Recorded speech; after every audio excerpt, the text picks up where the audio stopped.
नमस्कार, संगीता रेसिपीमध्ये सगळ्याचं मनापासून स्वागत करते. आणि आज मी याचं रायतं बनवणार. जसं आपण काकडीचं बनवतो, बुंदीचं बनवतो, त्या पद्धतीचं मी याची आज रायतं बनवून घेणार आहे.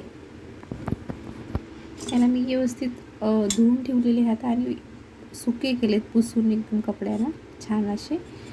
आणि आपल्याला आता बारीक बारीक असं एकदम छोट्या छोट्या पीसमध्ये याला चिरून घ्यायचं आहे असं.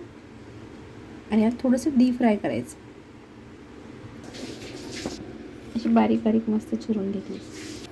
असं तेल गरम करायला टाकलं, थोडं व्यवस्थित तेल घ्या म्हणजे भेंडी पूर्ण फ्राय झाली पाहिजे त्याच्यामध्ये. छान गरम झाली की याच्यामध्ये भेंडी आपल्याला फ्राय करून घ्यायची.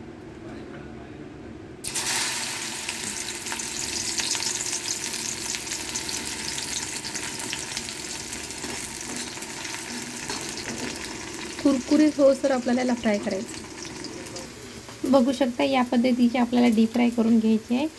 तुटलं म्हणजे असं तोडून पाहिलं तर असा आवाज आला पाहिजे, एकदम छान कुरकुरीत, खूपच छान. अर्धा किलो भेंडी घेतली होती आणि ही थोडीच झाली. याच्यासाठी थोडं जर रायता आवडलं तर खूप अशी भेंडी म्हणजे अर्धा किलो तरी कमीत कमी घेऊन या. याला व्यवस्थित दह्याला असं फेटून घ्यायचं. सोबतच आपल्याला ही भेंडी याच्यामध्ये आपल्याला टाकून घ्यायची. तुम्हाला लागते तशी टाकू शकता. 1 वाटी 2 वाटी असं जेवढं लागते तेवढं करायचं. बाकीचं आपल्याला हे स्टोरेज म्हणून ठेवायचं.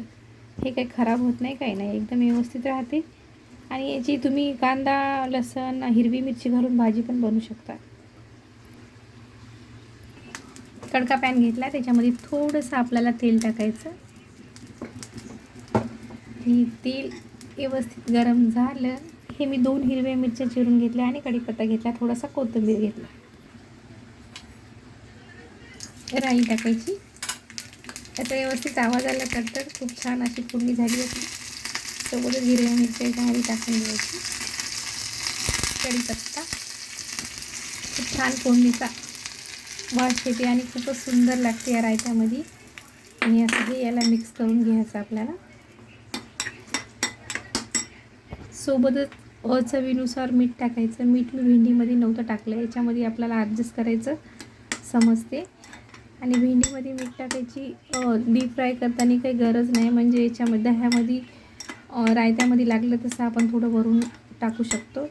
अशी खूप छान असं हे रायतं झालेलं आहे आपलं. बघू शकता असं सुंदरसं आपलं रायतं तयार आहे. आणि सोबतच संगीता रेसिपीला सबस्क्राईब करा, लाईक करा, शेअर करा, कमेंटसुद्धा करा. खूप छान असं रायतं असं एकदम चविष्ट असं झालेलं आहे. असं तुम्ही पण ट्राय करा.